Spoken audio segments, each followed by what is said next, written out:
చూడండి 26th question. ఒక తరగతిలో 48 మంది విద్యార్థులు కలరు. వారిలో ఒకరి వయస్సు మరొకరి వయస్సుకు రెట్టింపు.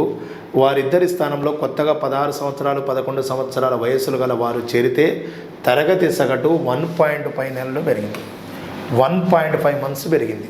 అంటే యాక్చువల్గా ఏం చెప్తున్నాడు క్వశ్చను, ఆయన వెళ్ళిన ఇద్దరిలో చిన్నవాని వయసు ఎంత అంటున్నాడు. సో క్లియర్గా అబ్జర్వ్ చేస్తే మనము ఇక్కడ విషయం ఏంటంటే, క్లాసులో మొత్తము 48 మెంబర్స్ ఉన్నారు. ఈ 48 మెంబర్స్లో 2 మెంబర్స్ వెళ్ళిపోయారు. ఆ వెళ్ళిపోయిన వాళ్ళలో ఏజ్, ఒకరి ఏజ్కి ఇంకొకరి ఏజ్ ట్వైస్ ఉంది, డబుల్ ఉంది. ఇద్దరు కొత్తగా వచ్చారు. వాళ్ళలో ఒకరి ఏజ్ 16 ఇయర్స్ ఉంది, ఒకరిది 11 ఇయర్స్ ఉంది. అంటే టోటల్ 27 ఇయర్స్ ఉంది. 48 మెంబర్స్ ఉన్నారు క్లాస్లో.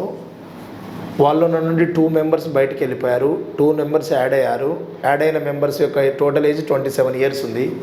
వెళ్ళిపోయిన వాళ్ళ ఏజ్ ఇవ్వలేదు, కానీ వాళ్ళ ఏజ్ రేషియో ఇచ్చాడు, 1:2 అన్నాడు. అయితే ఇలా ఈ 2 మెంబర్స్ వెళ్ళిపోయి కొత్తగా 2 మెంబర్స్ రావడం వలన ఏమైందంటే, ఈ 48 మెంబర్స్ ఎవరైతే ఉన్నారో వాళ్ళ యొక్క యావరేజ్ 1.5 మంత్స్ పెరిగింది, 1.5 నెలలు పెరిగింది అన్నాడు. అంటే 48 మెంబర్స్ మీద 1.5 మంత్స్ పెరిగిందంటే 12, 20, 48, 720 అంటే డెసిమల్ తీసేస్తే టోటల్ 72 మంత్స్ ఇంక్రీజ్ అయిందని అర్థం. 48 మెంబర్స్ తోటి కంపేర్ చేస్తున్నప్పుడు మనము ఈ 48 మెంబర్స్ యావరేజ్ 1.5 మంత్స్ ఇంక్రీజ్ అయిందంటే, 48 మెంబర్స్ 1.5 ఇంక్రీజ్ అయినప్పుడు మనం ఎలా తీసుకుంటాం, ఇక్కడ 48 మెంబర్స్ 1.5 అన్నప్పుడు 48 ఇంటూ 1.5 చేస్తే మనకి ఏమొచ్చింది, 720 మంత్స్ వచ్చింది. 720 మంత్స్ అంటే ఏంటి, 6 ఇయర్స్. బై 12 చేస్తే 72 మంత్స్ ఉంది అక్కడ వాల్యూ. 72 మంత్స్ ఇంక్రీజ్ అయింది. 48 మెంబర్స్లో 1.5 మంత్స్ ఇంక్రీజ్ అయిందంటే 48 మీద 1.5 అంటే 72 మంత్స్ ఇంక్రీజ్ అయిందంటే 6 ఇయర్స్ ఇంక్రీజ్ అయింది. ఎలా ఇంక్రీజ్ అవుతుంది, ఈ 48 మెంబర్స్లో 2 మెంబర్స్ వెళ్ళారు, 2 మెంబర్స్ వచ్చారు. వచ్చిన వాళ్ళ ఏజ్ 27. ఇలా 27 ఇయర్స్ అంటే ఒకరిది 16 ఉంది, ఒకరిది 11 ఉంది, టోటల్ 27 ఇయర్స్ ఉంది. ఈ 27 ఇయర్స్లో 48 మెంబర్స్లో 2 మెంబర్స్ వెళ్ళిపోయారు, 2 మెంబర్స్ కొత్తగా యాడ్ అయ్యారు. యాడ్ అయిన వాళ్ళది 27. ఇలా 27 ఇయర్స్ యాడ్ కావడం వలన 6 ఇయర్స్ ఇంక్రీజ్ అయింది. అంటే 6 ఇయర్స్ ఇంక్రీజ్ అయిందంటే బేసిక్గా ఈ ఓల్డ్ 2 మెంబర్స్ ఉంటే ఎంత ఉండేది, ఏజ్ 21. అంటే వెళ్ళిపోయిన ఇద్దరు వ్యక్తుల యొక్క ఏజ్ 21 ఇయర్స్ అని అంటున్నాను. క్లియర్గా చూడండి, 48 మెంబర్స్ ఉన్నారు. ఈ 48 మెంబర్స్ది 1.5 మంత్స్ అంటే 72 మంత్స్ ఇంక్రీజ్ అయింది. 72 మంత్స్ ఇంక్రీజ్ అయింది అంటే 6 ఇయర్స్ ఇంక్రీజ్ అయింది. ఎలా 6 ఇయర్స్ ఇంక్రీజ్ అయింది, 2 మెంబర్స్ వెళ్ళిపోయి 2 మెంబర్స్ యాడ్ కావడం వలన 6 ఇయర్స్ ఇంక్రీజ్ అయింది. అంటే నేను వెళ్ళిన 2 మెంబర్స్ కన్నా వచ్చిన 2 మెంబర్స్ 6 ఇయర్స్ ఎక్స్ట్రా. వచ్చిన వాళ్ళ టోటల్ ఏజ్ 27 ఉంది కదా, అందులో 6 ఇయర్స్ సబ్ట్రాక్ట్ చేస్తే 21 అనేది వెళ్ళిన వాళ్ళ ఏజ్ తెలుస్తుంది. వెళ్ళిన వాళ్ళ ఏజ్ రేషియో ఎలా ఉంది, 1:2 ఉంది. సో టోటల్ రేషియో 3 పార్ట్స్ ఉంది. ఆ 3 పార్ట్స్ వాల్యూ 21 ఇయర్స్ అయితే యంగర్ వన్ ఏజ్ అంటే 1కి ఎంత, సో 7 ఇయర్స్ అవుతుంది answer. 7 years, that is second option. Next చూడండి, ఏ మరియు బి 30 డేస్లో, బి మరియు సి 40 డేస్లో, సి మరియు 60 డేస్లో ఒక పని చేయగలరు. ఆయన ముగ్గురు కలిసి ఆ పనిని ఎన్ని రోజుల్లో చేయగలరు. ఏ మరియు బి అనేది 1/30 తీసుకున్నాను, బి మరియు సి అనేది 1/40 తీసుకున్నాను, సి మరియు ఏ అనేది 1/60 తీసుకున్నాను. ఎల్సిఎం 120 అవుతుంది, 30 × 4 అవుతుంది, 40 × 3 అవుతుంది, 60 × 2. టోటల్ రేషియో 4, 3, 2 అంటే 9 అవుతుంది. ఈ 9 అనేది ఏంటో తెలుసా, 2 of a plus b plus c అవుతుంది. ఎందుకంటే ఇది ఏబి, ఇది బీసీ, ఇది సిఏ. అంటే ఏబి వర్కింగ్ క్యాలిబర్ పర్ డేకి 4 పార్ట్స్ వర్క్ చేస్తే బీసీలు 3 పార్ట్స్ వర్క్ చేస్తున్నారు, సిఏలు 2 పార్ట్స్ వర్క్ చేస్తున్నారు. టోటల్ 9 పార్ట్స్ వర్క్ చేస్తున్నది 2 of a plus b plus c. A plus b plus c కావాలంటే ఇందులో ఆఫ్ అవుతుంది. 4.5 పార్ట్స్ వర్క్ చేసేది ఎవరంటే a plus b plus c. ఈ 4.5 వర్క్ని పర్ డేకి a plus b plus c అనే 3% చేస్తున్నారు. బట్ టోటల్ వర్క్ మాత్రం 120 పార్ట్స్ ఉంది. ఈ 120 పార్ట్స్ వర్క్ని ఏబీసీలు పర్ డేకి 4.5 లాగా ఎన్ని డేస్లో చేస్తున్నారో చూద్దాం మనం. సో ఈ డెసిమల్ తీసేస్తే 1200/45. సో 15 × 3, 15 × 8, 3 1s 3, 3 6, 16 2/3 days అవుతుంది answer. So that is second option. Second option right. Next question. X ఒంటరిగా ఒక పనిని 40 రోజుల్లో చేయగలడు. అతను 8 రోజులు చేసి వెళ్ళిపోయాడు. మిగిలిన పనిని వై 16 రోజుల్లో చేస్తాడు. ఎక్స్ మరియు వై కలిసి మొత్తం పనిని ఎన్ని రోజుల్లో చేయగలరు అనేది క్వశ్చన్. ఇక్కడ క్లియర్గా అబ్జర్వ్ చేస్తే ఎక్స్ అనేటోడు ఒక పనిని 40 రోజుల్లో చేస్తుండు, వై అనేటోడు 8 రోజుల్లో చేస్తుండు. అతను 8 రోజులు చేసి వెళ్ళిపోయాడు. చూడండి, ఎక్స్ అనే పర్సన్ ఒక రోజులో పని చేస్తున్నాడు అంటే వాని ఒక రోజు పని ఎంత 1/40. అంటే ఈ పర్సన్ ఒక రోజుకి ఎన్ని పార్ట్స్ ఆఫ్ వర్క్ చేస్తున్నాడు, 1 పార్ట్ ఆఫ్ వర్క్ చేస్తున్నాడు. అలా 8 డేస్ చేశాడు వీడు. అంటే 8 పార్ట్స్ ఆఫ్ వర్క్ ఫినిష్ అయింది. అంటే టోటల్ వర్క్ 40 పార్ట్స్ ఉంటే అందులో పర్ డేకి 1 పార్ట్ చేస్తుండు. ఇలా 8 డేస్లో 8 పార్ట్ చేస్తే రిమైనింగ్ ఎన్ని పార్ట్స్ ఉంది, 32 పార్ట్స్ ఉంది. ఈ 32 పార్ట్స్ వర్క్ని వై ఎన్ని డేస్లో చేశాడు, అతను 8 రోజులు చేసి వెళ్ళిపోయాడు. మిగిలిన పనిని వై 16 రోజుల్లో చేశాడు. ఈ 32 పార్ట్స్ వర్క్ని వై 16 డేస్లో చేశాడంటే పర్ డేకి 2 పార్ట్స్ ఆఫ్ వర్క్ ఎవడు చేస్తున్నాడు, వై చేస్తున్నాడు. 1 పార్ట్ ఆఫ్ వర్క్ చేస్తున్న పర్సన్ ఎవరు, ఎక్స్. పర్ డేకి 1 పార్ట్ వర్క్ చేస్తున్నాడు. అలా 8 డేస్ చేశాడు. 8 పార్ట్స్ ఫినిష్ అయింది. Total work 40 parts. 40లో 8 వెళ్ళిపోతే 32 పార్ట్స్ రిమైనింగ్ వర్క్ ఉంది. ఆ రిమైనింగ్ 32 పార్ట్స్ వర్క్ని వై ఎన్ని డేస్లో చేశాడు అంటే 16 డేస్లో చేశాడు. అంటే వై యొక్క ఎఫిషియన్సీ ఏంటి 2, ఎక్స్ యొక్క ఎఫిషియన్సీ ఏంటి 1. సో ఇద్దరు ఎక్స్ ప్లస్ వై కలిసి మొత్తం పనిని ఎన్ని రోజుల్లో చేస్తారంటే టోటల్ వర్క్ 40 పార్ట్స్ ఉంది. అందులో ఎక్స్ అనేటోడు పర్ డేకి 1 పార్ట్ చేస్తాడు, వై అనేటోడు 2 పార్ట్ చేస్తాడు. 40/3 అంటే 3 13s are 39, రిమైండర్ 1 ఉంటుంది. సో 13 1/3 డేస్ అవుతుంది. Answer that is first option right. చూడ నెక్స్ట్ క్వశ్చన్. ఏ పని సామర్థ్యం బి పని సామర్థ్యానికి 3 రెట్లు. ఏ పని సామర్థ్యం బి పని సామర్థ్యానికి 3 రెట్లు 3:1. ఇది ఎఫిషియన్సీ అవుతుంది. ఏ సామర్థ్యం అనేది 3 రెట్లు ఉంది ఎవరి సామర్థ్యానికి, బి సామర్థ్యానికి. బట్ టైం ఎలా ఉంటుంది అంటే 1:3 ఉంటుంది. ఎఫిషియన్సీకి రివర్స్లోనే టైం ఉంటుంది. అయితే ఏ అనేటోడు 60 రోజుల ముందే పని పూర్తి చేస్తాడు. అంటే ఒక పర్సన్కి పట్టే టైంతో కంపేర్ చేస్తే ఇంకొక పర్సన్కి పట్టే టైంలో వేరియేషన్ ఉంది మనకు. సో అది ఎంత ఉంది అంటే రేషియో వేరియేషన్ 2 పార్ట్స్ ఉంది. డేస్లో వేరియేషన్ 60 డేస్ ఉంది. 2 పార్ట్స్ వాల్యూ 60 అయితే 1 పార్ట్ వాల్యూ ఏమవుతుంది మనకు, 1 పార్ట్ వాల్యూ వచ్చేసి 30 డేస్ అవుతుంది.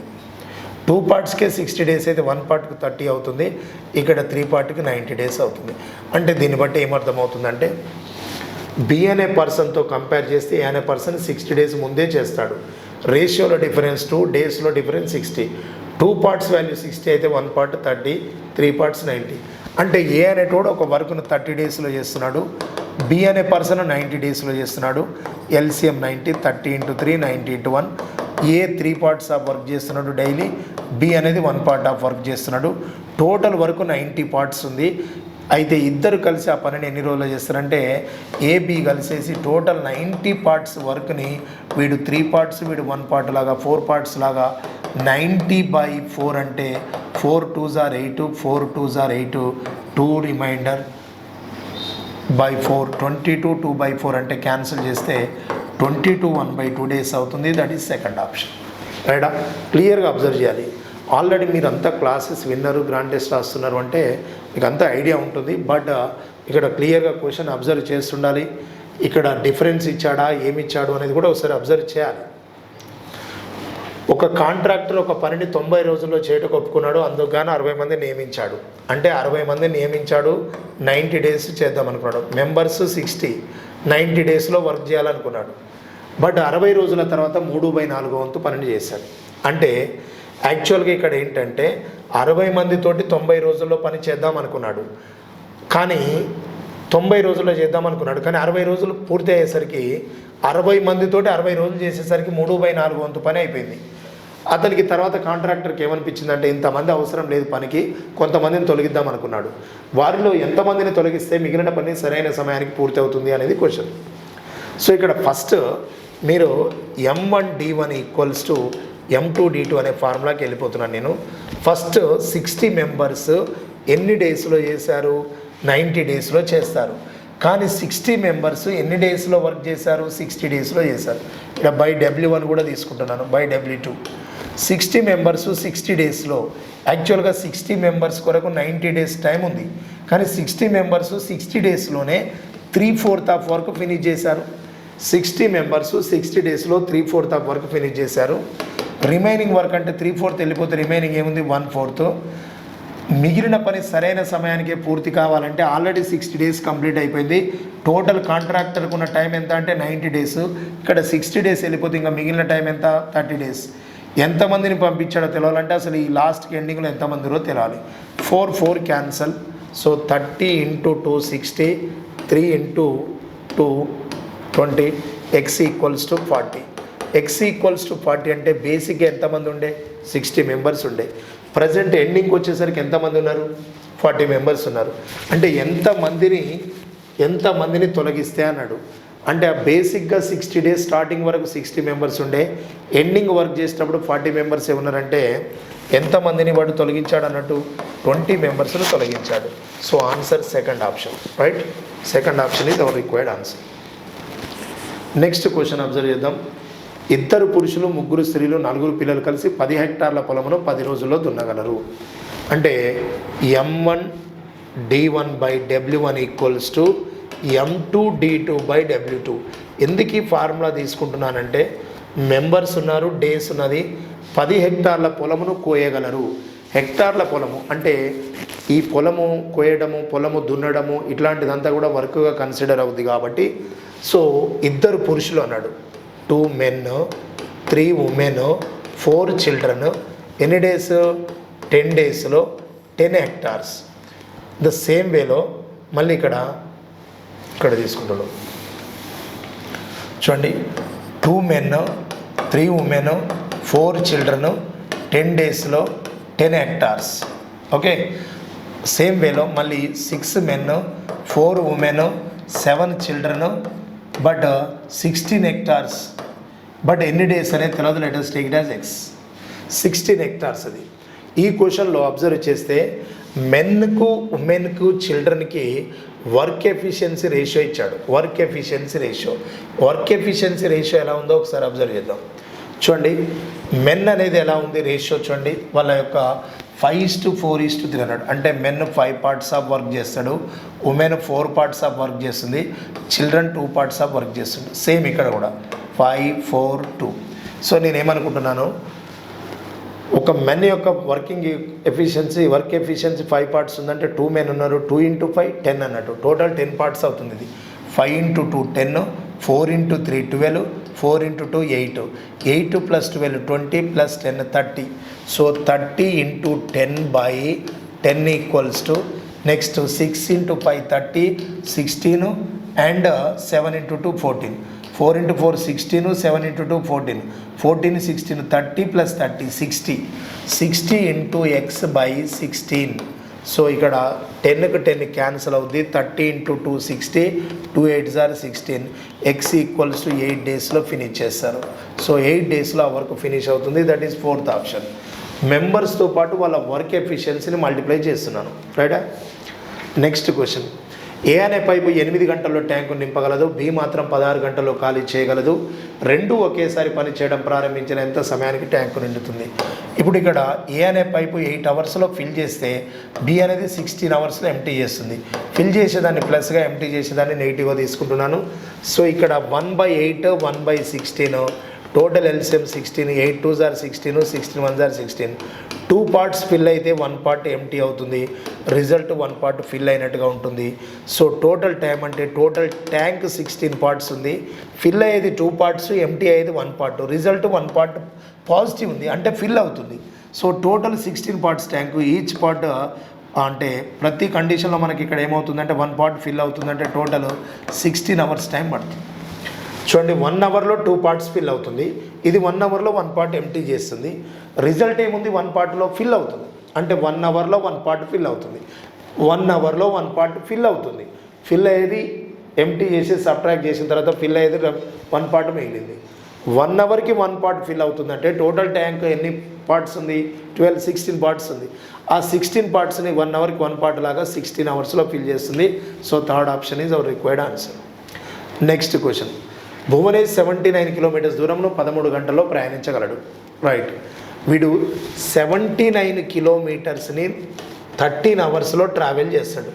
కాకపోతే ఆ 79లో కొంత పార్ట్నేమో కాలినడకన పోయిండు, కొంత పాటునేమో సైకిల్ మీద వెళ్ళాడు. కాలినడకన అంటే కాలినడకన వెళ్ళిన స్పీడ్ ఏంటంటే 5, సైకిల్ మీద వెళ్ళినటువంటి స్పీడ్ ఏంటంటే 7. Okay right. ఇప్పుడు కాలినడకన వెళుతున్నప్పుడు 5 స్పీడ్ తోటి వెళ్ళాడు, సైకిల్ మీద వెళ్తున్నప్పుడు 7 స్పీడ్ తోటి వెళ్ళాడు. టోటల్ 79 కిలోమీటర్స్ని 13 అవర్స్లో ట్రావెల్ చేశాడంటే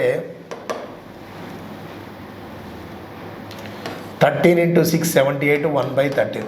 అంటే వాని ఓవరాల్ స్పీడ్ ఏముందంటే 6 1/13 ఉంది.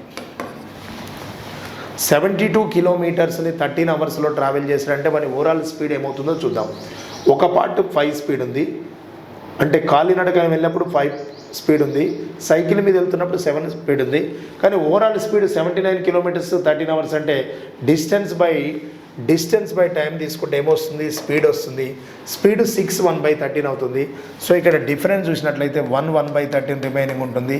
ఇక్కడ డిఫరెన్స్ చూసినట్లయితే 7లో 6 వెళ్ళిపోతే 1 ఉంటుంది. 1/13 అంటే మనకు 12/13 అనేది రిమైనింగ్ ఉంటుంది. సో 13 × 1 13 + 14 12/13 ఇది అవుతుంది. నెక్స్ట్ 14/13 ఇది అవుతుంది. క్యాన్సిల్ చేస్తే 2 6 ఆర్ 2 7 ఆర్ టోటల్ 13 పార్ట్స్ ఉంది. అంటే మనము ఈ స్పీడ్ని అలిగేషన్ చేస్తే మనకు వచ్చేది ఏమవుతుందంటే టైం అవుతుంది. స్పీడ్ని అలిగేషన్ చేసినప్పుడు ఏమొస్తుంది, మనకు టైం వస్తుంది. అంటే వాడు ట్రావెల్ చేసింది ఎలా, ఈ పర్సను ఈ కాలినడకన ఎన్ని అవర్స్ ట్రావెల్ చేసినట్టు వాడు 6 అవర్స్, 6:7 కదా, అంటే ఇది టైం అవుతుంది. కాలినడకన 6 అవర్స్ ట్రావెల్ చేశాడు అండ్ సైకిల్ మీద 7 అవర్స్ ట్రావెల్ చేశాడు. టోటల్ 13 అవర్స్కి ఈక్వల్ ఉంది. బట్ వాడు దేని మీద ట్రావెల్ చేసిన డిస్టెన్స్ ఫైండ్ అవుట్ చేయమన్నా నేను క్వశ్చన్లో, అంటే వాడు సైకిల్పై ప్రయాణించిన దూరం ఎంత అన్నాను. సైకిల్ పైన ప్రయాణించిన దూరం ఫైండ్ అవుట్ చేయమన్నాడు, ఓకే. కానీ సైకిల్ మీద వెళ్తున్నప్పుడు ఏ స్పీడ్తో వెళ్ళాడు, 7 స్పీడ్ తోటి వెళ్ళాడు. So distance equals to 7 speed ఉంది సైకిల్ మీద, అలా 7 అవర్స్ వెళ్ళాడు. సో 7 × 7 49 కిలోమీటర్స్ వెళ్ళాడు. ఒకవేళ కాలినడకన ఎంత దూరం వెళ్ళాడంటే కాలినడకన స్పీడ్ ఏముంది, 5 ఉంది. వాడు తీసుకున్న టైం ఏముంది, 6 × 5 30 అవుతుంది. ఇది 49 + 30 అంటే 79 అవుతుంది మళ్ళీ టోటల్. సో కాబట్టి సైకిల్ మీద ప్రయాణించిన దూరం అన్నాడు కాబట్టి సైకిల్ మీద స్పీడ్ 7 ఉంది, ఆ టైం ఉంది. మనం స్పీడ్నే అలిగేషన్ చేస్తే వచ్చేది ఏమవుతుంది అంటే టైం అవుతుంది. టోటల్ 13 పార్ట్స్కి equal 13 hours, right. Next, Venu పట్టణానికి 10 km/h వేగంతో వెళితే 5 నిమిషాలు ఆలస్యంగా వెళ్తాడు. ఓకేనా రైట్. ఒకవేళ 15 km/h వేగంతో వెళ్తే 2.5 minutes ముందే చేరుకుంటాడు. ఎంత వేగంతో ప్రయాణిస్తే సరైన సమయానికి చేరుకుంటాడు అంటే వేగం ఫైండ్ అవుట్ చేయాలి. వేగం కాకపోతే ఆప్షన్లో మీకు దూరం కూడా ఉన్నది, అంటే దూరం వచ్చిన తర్వాతనే వేగం వస్తుంది, నో ప్రాబ్లం. ఇప్పుడు ఇలాంటి కండిషన్లో మనం యూజ్ చేసే ఫార్ములా మీకు ఐడియా ఉన్నది, S1 × S2/S1 - S2 × టైం అనేటటువంటి ఈ ఫార్ములా యూజ్ చేస్తాం. వెళ్ళేటప్పుడు స్పీడ్ 10 km/h, నెక్స్ట్ స్పీడ్ వచ్చేసి 15 km/h/10. ఒకసారి 5 minutes ఆలస్యం, ఒకసారి 2.5 minutes ముందు. 5 minutes ఆలస్యం, 2.5 minutes ముందు అంటే ఒకటి ఆలస్యము ఒకటి ముందు అంటే కలిపితే వస్తుంది తేడా. 7.5 minutes అవుతుంది. ఈ 7.5 minutesని అవర్స్లోకి కన్వర్ట్ చేయాలంటే మనం /60 తీసుకోవాలి. 15 × 4 60. ఈ డెసిమల్కి 10 క్యాన్సిల్ అయింది. So 5 2s are 10, 5 1s are 5, 5s are 25. So ఇక్కడ 15/8 కిలోమీటర్స్ అనేది డిస్టెన్స్ వచ్చింది. ఓకే, 15/8 కిలోమీటర్స్ అనేది డిస్టెన్స్ వస్తుంది. ఇక్కడ చూడండి, 10 × 15 అంటే మనకు డెసిమల్కి 10 క్యాన్సిల్ అయింది.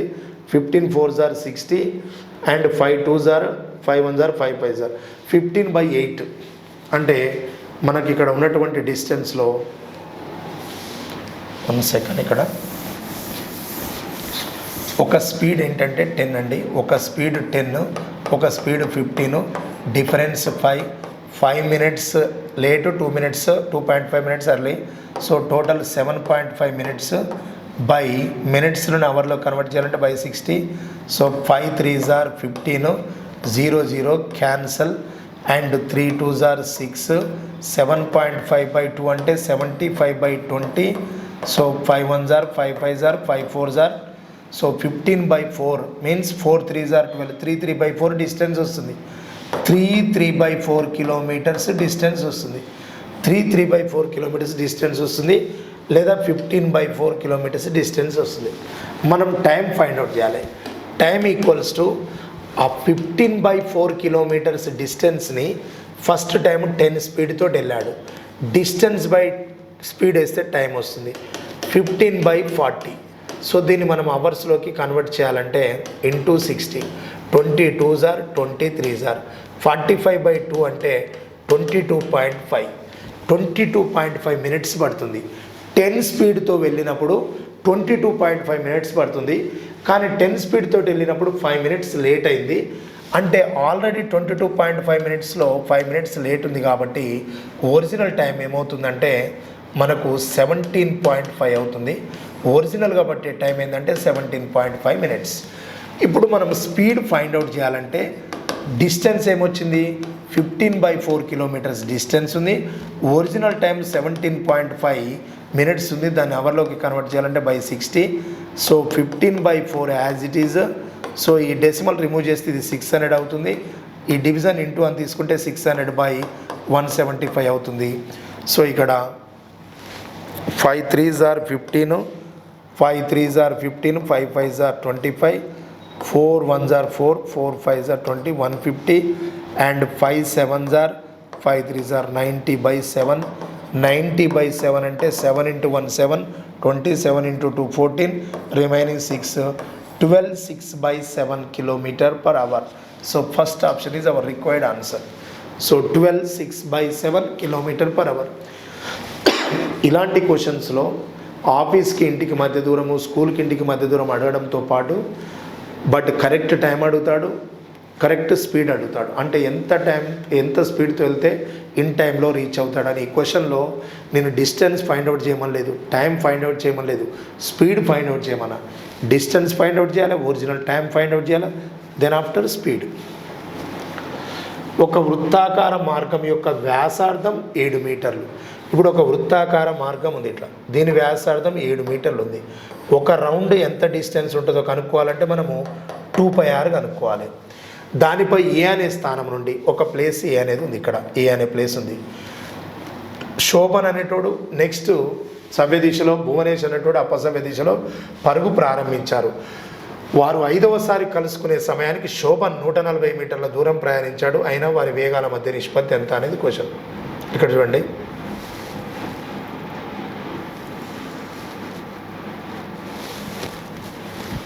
First Shobhit or Shobhan runs in clockwise direction. Shobhan అనేటోడు క్లాక్ వైజ్ డైరెక్షన్లో పోతుండు. తర్వాత వచ్చేసి భువనేష్ అనేటోడు యాంటీ క్లాక్ వైజ్ డైరెక్షన్లో వెళ్తున్నాడు. ఇలా 5వసారి అన్నాడు కదా. ఫస్ట్ ఒక రౌండ్ అయితే 2πr, కానీ అలా ఎన్ని రౌండ్లు చేశారు వీళ్ళు? 5 రౌండ్లు వేశారు. 2 into 22/7, r అంటే 7 into 5 అంటే 220 మీటర్స్ వస్తుంది మొత్తం. 5 రౌండ్ కంప్లీట్ అయిందంటే 220 మీటర్స్. ఇలా 5 రౌండ్స్ ఒకడు ఆపోజిట్ డైరెక్షన్లో అంటే రౌండ్కోసారి మీట్ అవుతారు. ఇలా శోభన్, ఇట్లా భువనేష్ సవ్య దిశలో కూడా అపసవ్య దిశలో కూడా రౌండ్కోసారి మీట్ అవుతారు. 5 రౌండ్లు అంటే 220 మీటర్స్ ట్రావెల్ చేశారు. అయితే ఫస్ట్ క్వశ్చన్లో ఎవరిది మెన్షన్ చేశాడు? శోభన్ అన్నాడు, నెక్స్ట్ భువనేష్ అన్నాడు, రైటా? అయితే ఇందులో శోభన్ అనేటోడు 140 కిలోమీటర్స్ ట్రావెల్ చేసాడు. అంటే వీడు 140 కిలోమీటర్స్ ట్రావెల్ చేసాడు. మరి టోటల్ ఎంత ఉంది? 220. ఈ 220లో 140 సబ్ట్రాక్ట్ చేస్తే మిగిలింది వీడే కదా, భువనేషే కదా. టోటల్ వీళ్ళిద్దరు ట్రావెల్ చేసింది 5 రౌండ్స్కి 220. అందులో శోభన్ది 140 అని తెలుస్తుంది. ఈ 220లో 140 వెళ్ళిపోతే ఇంకా ఏముంటుంది? 80 కదా. ఈ 80 ఎవరు? భువనేష్. సో రేషియో ఏంటంటే 140కి 80కి ఫైండ్ అవుట్ చేయాలి.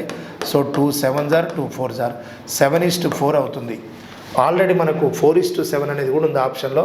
అబ్జర్వ్ చేయాల్సిన విషయం ఏంటంటే what is the ratio of speeds of Shobhit and Bhuvanesh అన్నాడు. శోభిత్ అండ్ భువనేష్ అంటే ఫస్ట్ శోభిత్ తీసుకోవాలి, తర్వాత భువనేష్ తీసుకోవాలి, రైటా? నెక్స్ట్ 7:4. నెక్స్ట్ రైలు పొడవు ప్లాట్ఫామ్ పొడవు సమానం. అంటే ట్రైన్ లెంత్ ఎంత ఉందో ప్లాట్ఫామ్ లెంత్ కూడా అంతే ఉంది. రైలు 90 km/h వేగంతో 1 నిమిషంలో ప్లాట్ఫామ్ దాటింది. అయినా రైలు పొడవు ఎంత? సో ఇక్కడ అసలు టోటల్ డిస్టెన్స్ కనుక్కుందాం. Distance equals to speed into time. So distance equals to 90 km/hలో 1 minute అంటే 60 seconds. ఇది సెకండ్స్ ఉన్నప్పుడు ఇది మీటర్ పర్ సెకండ్లో కన్వర్ట్ కావాలంటే ఇంటూ 5/18. సో 25 × 6 అంటే 150, 1500 మీటర్స్ వస్తుంది. ఈ 1500 మీటర్స్ అనేది ట్రైన్ అనేది ప్లాట్ఫామ్ను క్రాస్ అవుతుంది. ఈ ట్రైన్ ప్లాట్ఫామ్ను క్రాస్ అవుతుందంటే వచ్చే డిస్టెన్స్ టోటల్ ఉంటుంది train plus platform. So same length ఉంది కాబట్టి ఈచ్ లెంత్ అన్నప్పుడు 1500/2 చేస్తే లెంత్ ఏమవుతుందంటే 750 మీటర్స్ అవుతుంది. So that is third option, right? Third option is our required answer. Next, A, B అనే ఇద్దరు వ్యక్తుల మధ్య దూరం 60 కిలోమీటర్లు. వారిద్దరూ ఒకేసారి ఎదురెదురుగా ప్రయాణిస్తే 6 గంటల్లో కలుసుకుంటారు. ఒకవేళ A 2/3 వంతు వేగంతో B రెట్టింపు వేగంతో ప్రయాణిస్తే 5 గంటల్లో కలుసుకుంటారు. అయినా ఏ వేగం ఎంత అనేది క్వశ్చన్, రైట్? చూడండి, A, Bల మధ్య దూరం ఎంత ఉందంటే ఇట్లా 60 కిలోమీటర్స్ ఉంది. Aకి Bకి మధ్యన దూరం ఎంత ఉందంటే 60 కిలోమీటర్స్ ఉంది. కానీ ఒకసారి 6 అవర్స్లో కలుసుకుంటున్నారు, ఒకసారి 5 అవర్స్లో కలుసుకుంటున్నారు. నేనేమంటున్నా అంటే డిస్టెన్స్ బై టైం వేస్తే ఏమొస్తుంది? స్పీడ్. సో ఇక్కడ జనరల్గా వారిద్దరు ఒకేసారి ఎదురెదురుగా ప్రయాణిస్తే 6 గంటల్లో కలుసుకుంటారు. ఏ స్పీడ్ని ఏమనుకుంటున్నానంటే నేను ఏ స్పీడ్ని ఎక్స్గా తీసుకుంటున్నాను, బి స్పీడ్ను వైగా తీసుకుంటున్నాను. ఆపోజిట్ డైరెక్షన్లో వస్తున్నప్పుడు x + y = 60 కిలోమీటర్స్ డిస్టెన్స్ని 6 అవర్స్లో అంటే డిస్టెన్స్ బై టైం వేస్తే స్పీడ్ వస్తుంది. ఇప్పుడు ఏ స్పీడు 2/3 అయింది, బి స్పీడు డబుల్ అయింది. ఏ 2/3 వంతు వేగంతో బి రెట్టింపు వేగంతో వెళ్తే అదే 60 కిలోమీటర్లను 5 అవర్స్లోనే అంటే 12 అవుతుంది. సో దీని నుంచి మనము ఇంకొకటి స్టెప్ తీసుకున్నట్లయితే దీని నుంచి 2x + 6y = ఈ 3 అక్కడ పోతే 36 అవుతుంది. సో ఇది ఒక ఈక్వేషన్ అవుతుంది. నెక్స్ట్ ఈక్వేషన్ ఇది అవుతుంది, 2x + 6y = 36. దీంట్లో 2 కామన్ తీస్తే దీన్నే x + 3y = 18 అని కూడా తీసుకోవచ్చు, సెకండ్ ఈక్వేషన్. సో ఈ ఈక్వేషన్ మనకు x + 3y = 18, x + y = 10 ఉందంటే దీని x + y = 10 ఉంది కదా, సబ్ట్రాక్ట్ చేస్తే x క్యాన్సిల్ అయింది, 3yలో y వెళ్ళిపోతే 2y అవుతుంది 8. సో ఇక్కడ మనం క్యాన్సిల్ చేస్తే 4 వస్తుంది. y స్పీడ్ ఎంత ఉందంటే 4 ఉంది. y స్పీడ్ ఎంత ఉంది? 4 ఉంది. ఆల్రెడీ 2 స్పీడ్స్ యాడ్ చేస్తే 10 ఉండాలి. ఒక స్పీడ్ 4 ఉందంటే నెక్స్ట్ స్పీడ్ 6 ఉంటుంది. సో బి స్పీడ్ వచ్చేసి 4, ఏ స్పీడ్ వచ్చేసి 6. మనల్ని ఫైండ్ అవుట్ చేయమన్నది ఏ స్పీడ్ కాబట్టి 6 km/h. That is second option, right? Next 130, 305, 245లను వరుసగా భాగిస్తూ వరుసగా శేషాలుగా ఇచ్చే గరిష్ట సంఖ్య. అంటే 3 నెంబర్స్ కూడా 3 రిమైండర్స్ ఉన్నాయి. సో 130లో నుంచి మనము 130లో నుంచి 6 తీసేస్తే మనకు 124 వస్తుంది. 305లో నుంచి 9 తీసేస్తే మనకు 5కి 5 వెళ్ళిపోతే 4, 296 వస్తుంది. నెక్స్ట్ వచ్చేసి 245లో నుంచి 17 తీసేయాలి. 15లో 7 వెళ్ళిపోతే 8, 3లో 1 వెళ్ళిపోతే 2, 228. సో 296, 124, 228 ఈ 3 నెంబర్స్ని పర్ఫెక్ట్గా డివైడ్ చేసే నెంబర్ ఏంటో చూద్దాం. ఎలాగో 5 అయితే కాదు, క్యాన్సల్. సో ఇది 8 అవుతుందా చూద్దాం. 8 తోటి డివైడ్ అవుతుందా? ఇది మనకు 8 తోటి ఇది డివైడ్ అవుతుందా? 8 తోటి డివైడ్ కాదు, ఇది 8 తో డివైడ్ కాదు. సో 8 కూడా కాదు ఆప్షన్లో. నెక్స్ట్ మనకు 24తో డివైడ్ అవుతుందా చూద్దాం. 24 అంటే 24 వెళ్ళిపోతే 56, నో 4 అవుతుంది. 4తో మాత్రమే డివైడ్ అవుతుంది. సో ఇది 4 తోటి మాత్రమే డివైడ్ అవుతుంది. ఈ 3 నెంబర్స్ని పర్ఫెక్ట్గా డివైడ్ చేసే నెంబర్ ఏంటంటే 4. సో గరిష్ట సంఖ్య ఏమవుతుందంటే 4 అవుతుంది. సో మీకు ఇక్కడ 124 అనేది కానీ 124 24తో డివైడ్ అవుతుందా? 24తో డివైడ్ కాదు. 24లో మీకు ఎప్పుడు కూడా 124 అనేది పాసిబుల్ కాదు. ఇన్ కేస్ 8 కూడా కాదు. కాబట్టి 8 కాదు, 24 కాదు, 5 కాదు. అంటే ఈ 3 నెంబర్స్ని డివైడ్ చేసే నెంబర్ ఏంటంటే 4 మాత్రమే. So required answer is 4. చూడండి 39th క్వశ్చన్. 3, 4, 5లచే భాగించినప్పుడు ప్రతిసారి 2ని శేషంగా ఇచ్చే 3 అంకెల కనిష్ట సంఖ్య. అసలు 3 అంకెల కనిష్ట సంఖ్య అంటే smallest 3 digit number. Smallest 3 digit number ఏంటి అంటే 100. స్మాలెస్ట్ 3 డిజిట్ నెంబర్ ఏంటి? 100. సో దేంతో భాగించబడాలి? 3, 4, 5తో భాగించబడాలి. 3, 4, 5తో భాగించబడాలంటే ఎల్సిఎం ఏంది? 60. పర్ఫెక్ట్గా భాగించబడాలా? శేషం 2 రావాలా? శేషం 2 రావాలి. సో కరెక్ట్ 100ని మనం 60తో డివైడ్ చేయాలి. 100ని 60తో డివైడ్ చేస్తున్నప్పుడు 60 × 1 = 60, 40 రిమైండర్ ఉంటుంది. ఈ 40కి 60కి రిమైండర్ డిఫరెన్స్ 20ని ఈ నెంబర్కి యాడ్ చేయాలి. 100 + 20 120 అవుతుంది. అంటే పర్ఫెక్ట్గా ఈ 3 నెంబర్స్ తోటి డివైడ్ అయ్యే 3 డిజిట్ నెంబర్ ఏంటంటే 120. కానీ క్వశ్చన్లో ప్రతిసారి 2 రిమైండర్ అన్నాడు కాబట్టి 2ని యాడ్ చేయాలి. సో ఆన్సర్ ఏమవుతుందంటే 122 అవుతుంది. That is third option, right. Next అండి, 4 సంఖ్యలలో ప్రతి 2 సంఖ్యల హెచ్సిఎఫ్ 7, 4 సంఖ్యల కాసాకు 1470 అయినా ఆ 4 సంఖ్యల లబ్ధం ఎంత అన్నాడు. ఇగో ఇలాంటి క్వశ్చన్స్ ఏమైనా ఇచ్చినప్పుడు మీరు ఏం ఫార్ములా యూజ్ చేయాలంటే HCF of whole power n-1 into LCM చేయాలి. 4 సంఖ్యలలో ప్రతి 2 సంఖ్యల హెచ్సిఎఫ్ ఇచ్చిండు, పేరుగా ఇచ్చాడు. 4 సంఖ్యల్లో ప్రతి 2 సంఖ్యల హెచ్సిఎఫ్ 7 ఇచ్చి ఆ 4 సంఖ్యల కాసాకు 1470 అయితే ఆ 4 సంఖ్యల లబ్ధం ఎంత అన్నాడు. హెచ్సిఎఫ్ ఆఫ్ హోల్ పవర్ 7/1 అంటే హెచ్సిఎఫ్ ఏముంది క్వశ్చన్లో 7 ఉంది. ఎన్ని సంఖ్యలు ఉన్నాయి క్వశ్చన్లో? 4 సంఖ్యలు ఉన్నాయి, 4 నెంబర్స్. 4 - 1 అంటే 3. ఎల్సిఎం ఏముంది మనకు 1470 ఉంది. అంటే 7/4 - 1 అంటే 7³ అంటే 343. ఇప్పుడు 343 ఇంటూ 1470 చేస్తే మనకు వచ్చే answer 50421. So HCF whole power n-1 into LCM చేయాలి. హెచ్సిఎఫ్ క్వశ్చన్లో 7 ఉంది, 4 నెంబర్స్ అంటే 4 - 1 అంటే 3 అవుతుంది. So into 470, right. నెక్స్ట్ 3/61284ను 5 చే భాగిస్తే వచ్చే శేషం x. యాక్చువల్గా 3/61284 ఉంది కదా, దేంతో భాగించాలి మనం? 5తో భాగించాలి. దాని రిమైండర్ చూడాలంటే ఇది 5తో భాగిస్తున్నామంటే ఇక్కడ 9 అన్నా 10 అన్న ఉండేటట్టు చూడాలి. మనం ఎప్పుడు కూడా డిఫరెన్స్ 1 ఉండేటట్టే చూసుకోవాలి. అంటే దీన్ని 3² అని తీసుకుంటున్నాను నేను. దీన్ని 3² అని తీసుకున్నప్పుడు ఇది ఏమవుతుంది తెలుసా? 2 3s are 0, 2 6s are 2 4s are 2 2s are. అంటే సింపుల్గా ఇది ఏమవుతుందంటే 9/30642 డివైడెడ్ బై 5 అవుతుంది. 9/30642 డివైడెడ్ బై 5 అన్నప్పుడు సో ఇక్కడ 9ని 5తో డివైడ్ చేస్తే 9 2s are 10 అంటే రిమైండర్ ఏమవుద్ది? -1. నెగిటివ్ రిమైండర్ -1 ఉంది, హోల్ పవర్ ఈవెన్ నెంబర్ ఉంది అంటే రిమైండర్ ఏమవుద్ది? ఇక్కడ 1 అవుద్ది. ఈ 1 అనేది x అవుద్ది. తర్వాత ఏమన్నాడంటే 4/96ని దేంతో డివైడ్ చేయాలి? 6తో డివైడ్ చేయాలి. 4 పవర్ ఏ నెంబర్ ఉన్నా 6తో డివైడ్ చేస్తే ఆల్వేస్ రిమైండర్ 4. 4 పవర్ ఏమన్నా ఉండనివ్వండి, మీరు కావాలంటే చూడండి. 4² ఉంది అంటే 16/6, 6 2s are 12, 4 రిమైండర్. 4³ 64 ఉంది బై 6, 6 10s are 10, 4 రిమైండర్. అంటే 4 పవర్ ఏ నెంబర్నైనా 6తో డివైడ్ చేస్తే వచ్చే రిమైండర్ ఏంటి? 4. సో ఇక్కడ మీకు 3 పవర్ దాన్ని ఎలా చేంజ్ చేసుకున్నాను? 3ని 10గా కానీ 9గా కానీ కన్వర్ట్ చేసుకోవాలి.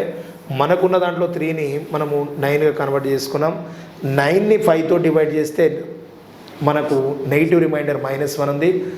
సో నెగిటివ్ రిమైండర్ని మనం -1 తీసుకున్నప్పుడు ఏమవుతుందంటే ఆ మైనస్ ఉన్నా కూడా పవర్ ఈవెన్ నెంబర్ ఉంది కాబట్టి పాజిటివ్ 1 వస్తుంది. రిమైండర్ x వాల్యూ 1 అయింది. 4 పవర్ సంథింగ్ని 6తో డివైడ్ చేస్తే రిమైండర్ ఏంటి? 4. అంటే ఈ వాల్యూ ఏమవుతుంది? y. ఇప్పుడు సెకండ్ కండిషన్లో రిమైండర్ y అన్నాడు, ఫస్ట్ కండిషన్లో రిమైండర్ 1 అన్నాడు. సో 2x - y ఏంటో ఫైండ్ అవుట్ చేయమన్నాడు. 2x - y ఫైండ్ అవుట్ చేయాలంటే 2 × x అంటే ఏంటి? 1, y అంటే ఏంటి? 4. 2 - 4 అంటే మన ఆన్సర్ ఏమవుతుందంటే -2 అవుతుంది. So that is third option. -2 అనేది థర్డ్ ఆప్షన్ అవుతుంది. Okay, right. నెక్స్ట్ క్వశ్చన్ 3600 గల భాజకాల సంఖ్య కారణాంకాల సంఖ్య ఎంత అన్నాడు. అంటే నెంబర్ ఆఫ్ ఫ్యాక్టర్స్. సో దీన్ని షార్ట్ డివిజన్ చేయాలి ప్రైమ్ నెంబర్స్ తోటి. 5 7s are 35, 5 2s are 10, again 5 1s are 5, 5 4s are 5 4s are, next 3 4s are 12, 3 8s are 24, again 3 1s are 3 6s are. We can write 16 అంటే 2/4, already 3² ఉంది, ఇక్కడ 5² ఉంది. అంటే simply we can write 5², 3², 2/4. ఇలా prime factors ఆ ప్రోడక్ట్గా తీసుకున్న తర్వాత ఈ పవర్స్ ఏవైతున్నాయో వాటికి మనం యాడ్ చేసి ప్రోడక్ట్ చేయాలి. 2 + 1 ఇంటూ ఇక్కడ కూడా 2 + 1. ఈ నెంబర్స్ ఏవైతున్నాయో +1 చేసి మల్టిప్లై చేయాలి. 4 + 1. సో ఇక్కడ ఇది 3 అవుతుంది, ఇది 3 అవుతుంది, ఇది 5 అవుతుంది. 5 × 3 15, 15 × 3 45. So what is the total number of factors of 3600? Means that 45, right? Next question చూద్దాం. సో ఇలాంటి కండిషన్లో వాల్యూ ఫైండ్ అవుట్ చేయాలన్నప్పుడు ఫస్ట్ మనం ఏం చేయాలంటే న్యూమరేటర్లో 3 అంటే టోటల్ 9 డిజిట్స్ ఉన్నాయి, డినామినేటర్లో 3 9 డిజిట్స్ ఉన్నాయి. So position of decimal same ఉంది అంటే 9 డిజిట్ అంటే పొజిషన్ ఆఫ్ డెసిమల్ సేమ్ ఉన్నప్పుడు ఇక డెసిమల్ లేదనుకునే క్వశ్చన్ చేయాలి మనం. సో వితౌట్ డెసిమల్ అంటే ఇది 64 అవుతుంది, ఇది 256 అవుతుంది, ఇది 15625 అవుతుంది, బై ఇది 25 అవుతుంది, ఇది 625 అవుతుంది, ఇది 4096 అవుతుంది. సో మనం క్యాలిక్యులేట్ చేస్తున్నప్పుడు √64 అంటే ఏమవుతుంది 8 అవుతుంది, √256 అంటే 16 అవుతుంది, 15625 అంటే 125 అవుతుంది. నెక్స్ట్ వచ్చేసి 25 కదా, 25 అన్నప్పుడు ఏమవుతుంది 5 అవుతుంది, 625 అంటే 25 అవుతుంది, 4096. ఇప్పుడు చూడండి 4096 అన్నప్పుడు మీకు 4096 అనేది మీకు స్క్వేర్ రూట్ అన్నప్పుడు జనరల్గా మీకు 4096 యొక్క స్క్వేర్ రూట్ ఐడియా లేకపోతే మనం ఎలా చేస్తామంటే జనరల్గా ఇప్పుడు ఒక 60 స్క్వేర్ చేసామనుకోండి 3600 అవుతుంది, 70 స్క్వేర్ చేసామనుకోండి 4900 అవుతుంది. 4900 కన్నా తక్కువ ఉన్నది, 3600 కన్నా ఎక్స్ట్రా ఉన్నది. బట్ లాస్ట్కు 6 వచ్చే పాసిబిలిటీ దేనికి ఉంటుందంటే 64 × 64 ఆర్ 66 × 66. 64 ఆర్ 66 అన్నప్పుడు మనము 4096 అనేది 3600కి దగ్గరలో ఉందా, 4900కి దగ్గరలో ఉందా అంటే 3600కి దగ్గరలో ఉంది కాబట్టి 64గా ట్రీట్ చేస్తాం. సో ఇది 64 అవుతుంది. సో ఇక్కడ 25 × 5 125 క్యాన్సిల్ అవుతుంది. సో 16 × 4 అవుతుంది, 64 అవుతుంది, 4 × 2 8 అవుతుంది. So 2 is the first option is our required answer, right? ఇక్కడ చూడండి p⁻−1 హోల్ పవర్ 1/3 ఉన్నప్పుడు దీన్ని ఎలా తీసుకుంటాం అంటే p⁻−1/3 and q⁻2/3 by p⁻3/3 అంటే p⁻1 ఉంటుంది, q⁻−2/3 ఉంది, డివైడెడ్ బై p⁻6/3 అంటే 2 అవుతుంది, q⁻−3/3 అంటే -3/3 అంటే q⁻−1 అవుద్ది, బట్ p⁻−2/3 అవుద్ది అండ్ q⁻1 అవుతుంది. ఓకే, సో దీన్ని p⁻−1/3 q⁻2/3 అండ్ సో న్యూమరేటర్కి తీసుకొస్తున్నాం ఇలానే ఉంచండి. p⁻1 ఉంటుంది, ఇది q⁻−2 ఉంటుంది. ఈ డివిజన్ ఇంటూ అని తీసుకున్నప్పుడు రివర్స్ అవుతుంది, p⁻−2/3 అవుద్ది అండ్ q⁻1 అయింది అండ్ p⁻2 అవుతుంది, q⁻−1 అవుతుంది. సో అన్నీ కూడా ఒకే ఈక్వేషన్ లాగా మనం తీసుకున్నప్పుడు అన్నిటిని న్యూమరేటర్కి తీసుకుందాం. p⁻−1/3 ఉంది, సో ఇక్కడ p⁻−1/3 ఉంది, ఇక్కడ p⁻−2/3 ఉంది. Okay, p⁻−2/3. నెక్స్ట్ డినామినేటర్లో p⁻1 ఉంది, అది పైకి వస్తే p⁻−1 అవుతుంది అండ్ ఇక్కడ కూడా p⁻2 ఉంది, పైకి వస్తే అది p⁻−2 అవుతుంది, రైటా. నెక్స్ట్ ఇక్కడ q⁻2/3 ఉంది, q⁻2/3ని అలానే తీసుకుందాం, q⁻2/3 అలా తీసుకుంటాం. నెక్స్ట్ q⁻1 ఉంది, q⁻1 అలానే ఉంటుంది, బట్ q⁻−2 q⁻−1 పైకి వచ్చేసరికి q⁻3 అవుతాయి, q⁻3 అవుతాయి. సో ఇప్పుడు మనము పీలను అన్నింటినీ యాడ్ చేసేస్తే ఏమవుతుందో చూడండి. p పవర్ అంటే p⁻−1/3 p⁻−2/3 అంటే యాడ్ చేస్తే -3/3 అవుతుంది, ఇది యాడ్ చేస్తే p⁻−3/3 అవుతుంది అంటే p⁻−1 అవుతుంది. ఇది p⁻−1 p⁻−2 అంటే p⁻−3 అవుతుంది ఇది. Okay, next q⁻2/3 q⁻1 q⁻3 అన్నప్పుడు ఏమవుతుంది మనకు q⁻2/3 + 4 అవుతుంది అంటే 2/3 q⁻2/3 + 4 అవుతుంది.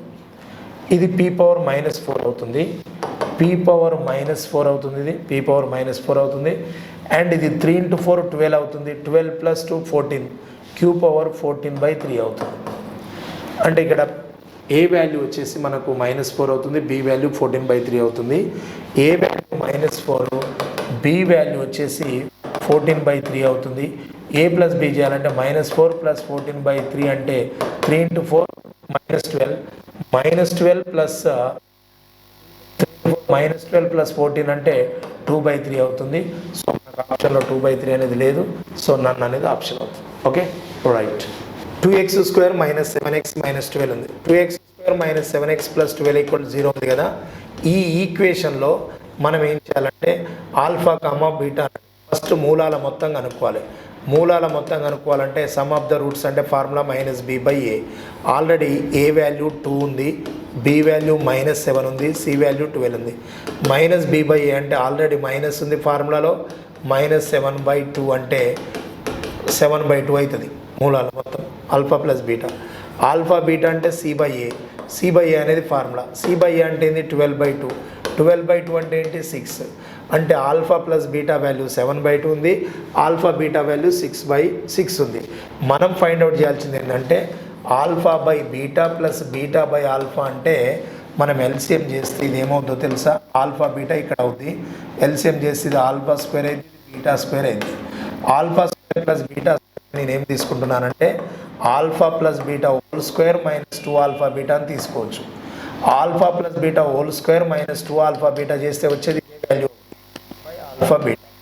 ఆల్ఫా ప్లస్ బీటా అంటే ఏముంది మనకు 7/2 ఉంది, హోల్ స్క్వేర్ అంటే 49/4 అయింది, -2 ఇంటూ ఆల్ఫా బీటా అంటే ఏమవుతుంది 6 అవుతుంది, అంటే 6 అవుతుంది. సో ఇక్కడ 6 ఇంటూ 2 12 కదా, 12 ఇంటూ 4 48, ఇది 12 ఇది 4, 48. 49లో 48 పోతే 1/4 అవుతుంది.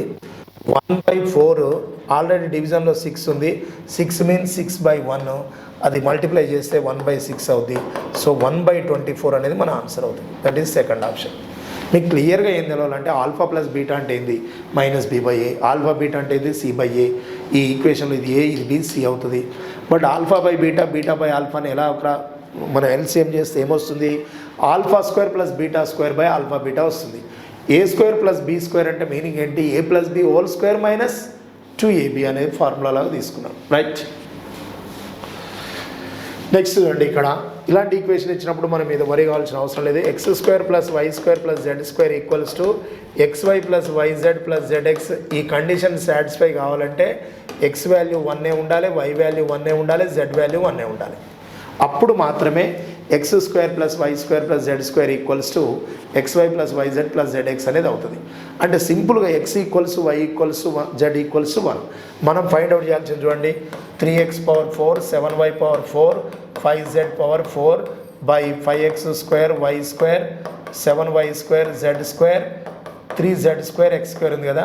ఇవన్నీ పట్టించుకోవద్దు, అన్ని వాల్యూస్ 1కే కదా ఈక్వల్, ఇవన్నీ పట్టించుకోవద్దు. ఎందుకంటే ఇక్కడ 1 అన్ని 1 తోటి ఇంటూ చేసి సేమ్ వాల్యూ ఉంటుంది. 3 + 7 + 5 15 అవుతుంది. బట్ ఇక్కడ 7 + 3 + 5 15 అవుతుంది. 15/15 క్యాన్సిల్ చేస్తే ఆన్సర్ 1 అవుతుంది. రైటా? అంటే సింపుల్గా x ఉన్న దగ్గర, y ఉన్న దగ్గర, z ఉన్న దగ్గర నువ్వు 1 సబ్స్టిట్యూట్ చేస్తే నీకు వచ్చే ఆన్సర్ 15/15, దట్ ఈస్ 1. చూడండి 47 question. So AB is a tangent to a circle. The radius of a circle is 2 centimeters. The area of shaded portion is. అంటే ఈ డయాగ్రామ్లో షేడ్ చేసిన ప్రాంత వైశాల్యం ఎంత అనేది క్వశ్చన్. కానీ డయాగ్రామ్ చూస్తే నీకు ఎలా కనిపిస్తుంది చూడండి. ఫస్ట్ ఇందులో ఇలా ఉన్నది రైట్ యాంగిల్ ట్రయాంగిల్ అని ఎలా చెప్తున్నామంటే, ఇక్కడ స్పర్శ బిందువు దగ్గర 90 degrees కోణం ఉంది. ఈ 90 degrees యాంగిల్గా ఆపోజిట్లో ఉండేది కర్ణం, దీన్ని హైపోటెనస్ అంటాం. ఓకేనా? అయితే ఇక్కడ మనకు ఇది 45 degrees ఉంది.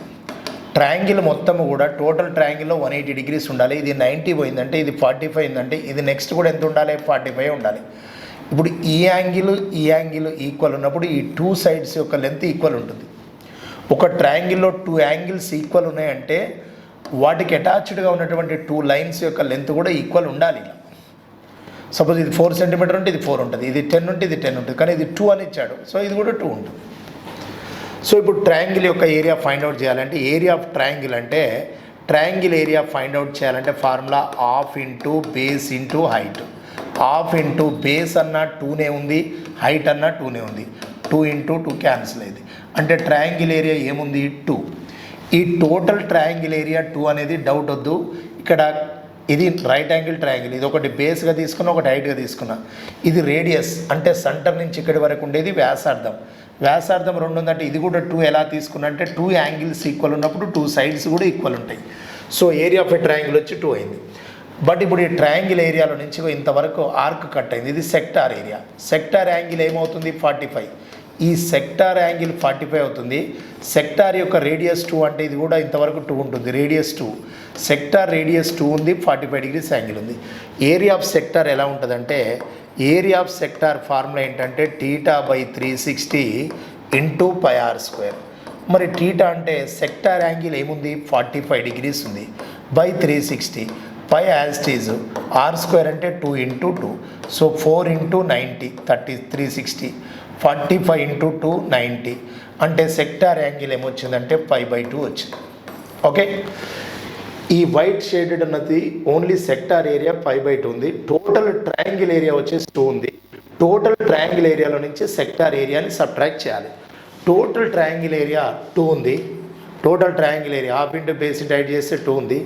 సెక్టార్ ఏరియా చేస్తే సెక్టార్ యాంగిల్ 45 degrees, రేడియస్ 2తో చేస్తే సెక్టార్ ఏరియా π/2 ఉంది. ట్రయాంగిల్ ఏరియాలో నుంచి సెక్టార్ ఏరియాని సబ్ట్రాక్ట్ చేయాలి, అప్పుడు మనకు షేడెడ్ రీజియన్ వస్తుంది. టోటల్ ట్రయాంగిల్ ఏరియాలో నుంచి ఈ టోటల్ ట్రయాంగిల్ ఏరియాలో నుండి మనం ఈ సెక్టార్ ఏరియాని సబ్ట్రాక్ట్ చేయాలి, అప్పుడు మనకు మిగిలినటువంటి ఈ పార్ట్ ఏదైతే ఉందో 2 - π/2 అనేది షేడెడ్ రీజియన్ వస్తుంది. First option is our required answer. Okay, now 48th question. ఘనం యొక్క ప్రతి భుజం 50% పెరిగితే ఘనం side of a cube is increased by 50%. బేసిక్గా 100 ఉన్నది, 50% ఇంక్రీజ్ అయితే ఏమవుతుంది 150. సో క్యాన్సిల్ చేస్తే 5 2s are 5 3s are. So ఉపరితల వైశాల్యం 6a² అంటే రేషియోలో కానీ పర్సెంటేజ్లో కానీ కాన్స్టెంట్ అనేది ఇన్వాల్వ్ కాదు. సో a² అంటే ఏమవుతుంది, ఇది 4:9 అవుతుంది. 4 parts ఉన్న ఏరియా 9 parts అయిందంటే ఇంక్రీజ్డ్ పార్ట్స్ ఏంటి 5 parts. సో మనం ఇంక్రీజ్డ్ పర్సెంట్ ఫైండ్ అవుట్ చేయాలంటే increased value by base value into 100. So 4 × 25 100, 25 × 5 125%. అంటే total surface area of a cube is increased by 125%. Next question 49. స్తూపం యొక్క భూ చుట్టుకొలత. స్తూపం మీన్స్ దట్ ఈస్ సిలిండర్. స్తూపం యొక్క భూ చుట్టుకొలత అంటే భూమి ఏ ఆకారంలో ఉంటుంది, వృత్తాకారం, సర్కిల్. దీని చుట్టుకొలత అంటే 2πr.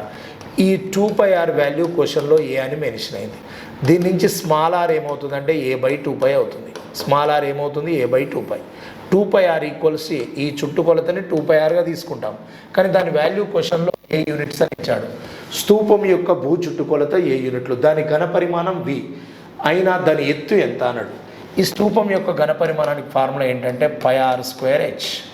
ఘనపరిమాణం v equals volume equals πr²h. v ప్లేస్లో v అలానే ఉంటుంది, π అలానే ఉంటుంది. r² ప్లేస్లో r వాల్యూ a/2π ఉంది కదా, r² ప్లేస్లో a² / 4π² ఉంటుంది. ఏ మీన్స్ a², 2π అంటే 2πr² అవుతుంది, పైకి π² క్యాన్సిల్ అవుతుంది, ఇంటూ h అలానే ఉంటుంది. అంటే మనం ఫైండ్ అవుట్ చేయాల్సింది h. కాబట్టి a² / 4π అనేది ఈక్వల్ క్రాస్ అయితే h ఈక్వల్స్ టు ఏమవుతుందంటే v యాజ్ ఇట్ ఈజ్ ఉంటుంది.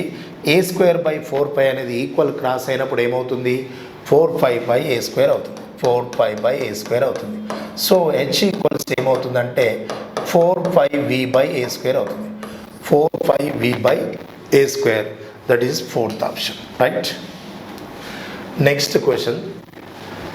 ఇవ్వబడిన రేఖాచిత్రంలో AB 10, CD 7, SD 4, AS 5 అయినా BC ఎంత అన్నాడు. సో ఇలాంటి డయాగ్రామ్లో ఎప్పుడైనా మీరు గుర్తుంచుకోండి, ఒక సర్కిల్ తీసుకున్నప్పుడు అవుటర్ పాయింట్ నుంచి 2 టాంజెంట్స్ తీసుకుంటే ఈ రెండింటి యొక్క అంటే 2 స్పర్శరేఖలు తీసుకున్నప్పుడు ఈ 2 స్పర్శరేఖల పొడవులు ఎప్పుడైనా సేమ్ ఉంటాయి. ఓకేనా, అలా తీసుకున్నప్పుడు ఈ డయాగ్రామ్కి DR ఎంత ఉంటుందో DS అంతే ఉంటుంది, SA ఏముంటుందో AP అంతే ఉంటుంది, BP ఎంత ఉంటుందో BQ అంతే ఉంటుంది, CQ ఎంత ఉంటుందో CR అలానే ఉంటుంది. సో ఇవన్నీ ఈక్వల్ పార్ట్స్గా తీసుకున్నప్పుడు ఫైనల్గా వచ్చే కంక్లూజన్ ఏంటంటే ఆపోజిట్ సైడ్ లెన్స్ ఈక్వల్ ఉంటాయి. అంటే ఎలా అంటే AB length CD length add చేస్తే ఎంత ఉంటుందో opposite sides AB + CD, AB length CD length ఏమైతే ఉంటుందో next AD length BC length కూడా అంతే ఉంటుంది. ఈ కండిషన్ సాటిస్ఫైస్. ఇలాంటి క్వశ్చన్లో దేనికైనా కూడా ఆపోజిట్ లెన్స్ యాడ్ చేయాలి. AB + CD ఏమైతే ఉంటుందో AD + BC కూడా అలానే ఉంటుంది. సో టోటల్ వాల్యూ AB క్వశ్చన్లో మెన్షన్ అయింది 10 అని, CD కూడా క్వశ్చన్లో మెన్షన్ అయింది 7 అని, బట్ AD మాత్రం మెన్షన్ కాలేదు. ఇక్కడ ADలో ఏముందో తెలుసా, AD is equals to AS + SD. అంటే AS అనేది ఒక పార్ట్ ఉంది, SD అనేది ఒక పార్ట్ ఉంది. AD కావాలంటే AS అంటే ఏముంది క్వశ్చన్లో 5 ఉంది, SD ఏముంది 4 ఉంది. అంటే టోటల్గా ఏడి అంటే ఏంటి 9. సో 9 ప్లస్ బీసీ మనం ఫైండ్ అవుట్ చేయాల్సింది బీసీ. సో ఇక్కడ 17 మైనస్ 9 అంటే 17 minus 9 equals to BC. So BC equals ఏమవుతుందంటే 8 అవుతుంది. That is first option. Okay right. దీంతో మీకు అర్థమెటిక్ పార్ట్ గ్రాండ్ టెస్ట్ 5లో గ్రాండ్ టెస్ట్ 25లో arithmetic part total 50 questions explanation complete అయింది. ఓకేనా రైట్.